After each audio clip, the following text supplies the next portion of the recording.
পালিয়ে গেছেন।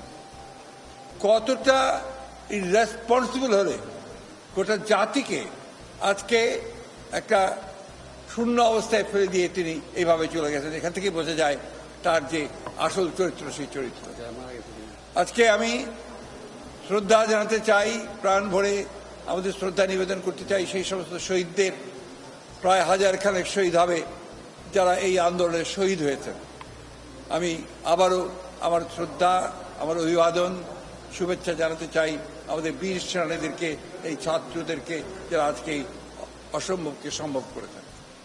আপনারা জানেন যে দীর্ঘ প্রায় 16 বছর আমরা এই স্বৈরাচারী সরকারের বিরুদ্ধে সংগ্রাম করছি, লড়াই করছি। ইতিমধ্যে তারা আমাদের দেশনেত্রী বেগম খালেদা জিয়া, আমাদের চেয়ারপারসন, তাকে অন্যায়ভাবে সাজা দিয়ে তাকে কারাগারে পাঠিয়েছে। আমাদের হাজার হাজার নেতা কর্মীকে তারা অন্যায়ভাবে সাজা দিয়ে জেলে দিয়েছে।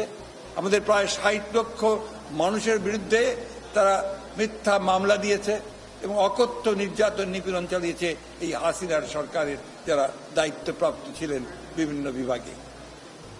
আজকে অর্থনীতিকে ধ্বংসপ্রাপ্ত করেছে, রাজনীতিকে ধ্বংস করেছে, সব মিলিয়ে দেশকে তারা ধ্বংস করে দিয়ে চলে গেছে। আল্লাহর কাছে অশেষ শুকরিয়া আদায় করি যে আল্লাহর অশেষ রহমতে আজকে এই ভয়াবহ দানবের হাত থেকে জাতি, দেশ আজকে মুক্তি পেল। আজকে আমি ধন্যবাদ জানাতে চাই দেশপ্রেমিক সেনাবাহিনীকে যে তারা আজকে উপযুক্ত সময়ে পদক্ষেপ নিয়েছেন। পদক্ষেপ নিয়ে তারা আজকে এই আমাদেরকে সমস্ত রাজনৈতিক দলগুলোকে তারা আজকে এখানে ডেকে নিয়ে এসেছিলেন আলোচনা করার জন্য। তারা যারা আন্দোলনের মূল নেতা, ছাত্র নেতা, সমন্বয়, তাদের সঙ্গে কথা বলছেন, কথা বলে নিয়ে এসেছেন। তারা রাষ্ট্রপতির সঙ্গে আজকে কথা বলে কতগুলো মৌলিক বিষয়ে সিদ্ধান্ত হয়েছে। সেই সিদ্ধান্ত প্রথমটি হচ্ছে সেটা হচ্ছে যে পার্লামেন্ট ভেঙে দিয়ে অতি দ্রুত একটি ইন্টারিম গভর্নমেন্ট, অন্তর্বর্তীকালীন সরকার গঠন করা হবে নির্দলীয় সরকারদেরকে নিয়ে। আজকে সিদ্ধান্ত হয়েছে যে দেশনেত্রী বেগম খালেদা জিয়াকে অবিলম্বে কোনো কালক্ষেপ না করে তাকে মুক্তি দেওয়া হবে। সেই সঙ্গে মুক্তি দেওয়া হবে সেই সমস্ত নেতা কর্মী, ছাত্র নেতা যাদেরকে অন্যায়ভাবে গত 1 জুলাই থেকে বন্দী করে রাখা হয়েছে, তাদের সকলকে মুক্তি দেওয়া হবে। রাজনৈতিক কারণে যাদেরকে বন্দী করে রাখা হয়েছে মুক্তি দেওয়া হবে সেই সমস্ত মানুষদেরকে যারা অন্যায়ভাবে কারাগারে আটক হয়ে রয়েছে। সিদ্ধান্ত হয়েছে যে এখন এই হাসিনার পালিয়ে যাওয়া পদত্যাগের পরে যে অবস্থা সৃষ্টি হয়েছে, সেই অবস্থা, বিশেষ করে আইন শৃঙ্খলা পরিস্থিতি যে অবস্থা সৃষ্টি হয়েছে, এই আইন শৃঙ্খলা পরিস্থিতিকে নিয়ন্ত্রণে আনার জন্য সমস্ত রাজনৈতিক দলগুলো তারা কাজ করবেন, ছাত্র নেতারা কাজ করবেন, ছাত্ররা কাজ করবেন। আমি আজকে আপনাদের মাধ্যমে এই আবেদন জানাতে চাই সমগ্র দেশবাসীকে যে আসুন, আমরা একটা বড় বিজয়, বড় সাফল্য অর্জন করেছি। সেই সাফল্যকে ধরে রাখতে আমরা যেন আবার সেটাকে অন্যদিকে প্রবাহিত না হয়, সেই জন্য নিজেরা সংযমের পরিচয় দেই। ক্রোধ, ঘৃণা বা প্রতিশোধের বশবর্তী হয়ে আমরা যেন কাউকে আক্রমণ না করি, কোনো প্রতিষ্ঠানের ক্ষতি না করি।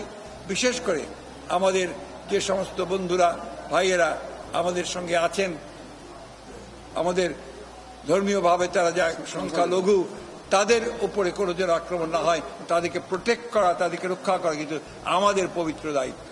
তাই আপনাদের মধ্য দিয়ে আমি আমাদের দলের সকল স্তরের নেতা কর্মীদেরকে আবেদন জানাতে চাই যে আপনারা সবাই নেমে পড়ে এই ভয়াবহ যে প্রবণতা দেখা দিয়েছে, এই প্রবণতা থেকে দেশকে রক্ষা করুন। কাউকে সেই সুযোগ নিতে দেবেন না যে সুযোগে দুর্বৃত্তরা বা দুষ্কৃতিকারীরা অন্যের উপরে আঘাত আনবে। এই অনুরোধ আমি দেশবাসীকে জানাতে চাই যে আসুন, আজকে জাতির এই ক্রান্তি লগ্নে আজকে আমরা সামরিক বাহিনীকে সহযোগিতা করব, একই সঙ্গে আমরা নিজেদেরকে ঐক্যবদ্ধ করে এই দেশকে রক্ষা করব এবং সমস্ত অন্যায় অত্যাচারের প্রতিবাদে আমরা আবার ঐক্যবদ্ধ হয়েছি।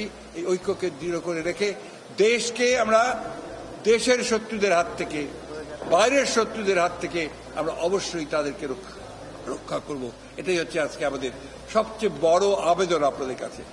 দেশনেত্রী বেগম খালেদা জিয়া আপনাদের সকলের কাছে সেই আবেদন জানিয়েছেন যে ধৈর্য ধরুন, শান্ত হন এবং দেশকে রক্ষা করুন, জাতিকে রক্ষা করুন। আজকে যে উদ্যোগ নেওয়া হচ্ছে সেই উদ্যোগকে সফল করুন। আবারও আমি আমার ছাত্র নেতাদেরকে সমন্বয়কারীদেরকে, ছাত্র বন্ধুদেরকে, যারা সবাই আন্দোলনে শরিক হয়েছেন, তাদেরকে আমরা আজকে সহযোগিতা করি এবং তাদেরকে অভিবাদন জানাই। সেই সঙ্গে আমি আবারও এই কথাটা আবার আপনাদের মধ্যে তুলে ধরতে চাই, যে নেতা আমাদের মাঝে নেই, তাকে অন্যায়ভাবে মিথ্যা মামলা দিয়ে বিদেশে নির্বাসিত করা হয়েছে, আমাদের নেতা তারেক রহমান। তিনি এই আন্দোলনে সর্বাত্মকভাবে সহযোগিতা করেছেন প্রতি মুহূর্তে এবং এই ফ্যাসিস্ট বিরোধী আন্দোলনে তিনি নেতৃত্ব দিচ্ছেন। তাকেও অবিলম্বে দেশে ফিরিয়ে নিয়ে আসার জন্য আমরা সব রকম ব্যবস্থা গ্রহণ করেছি। ইনশাআল্লাহ সেটা আমরা সফল হব। আপনারা সবাই ধৈর্য ধরুন, শান্ত থাকবেন, আপনারা সবাই ভালো থাকুন, সুস্থ থাকুন।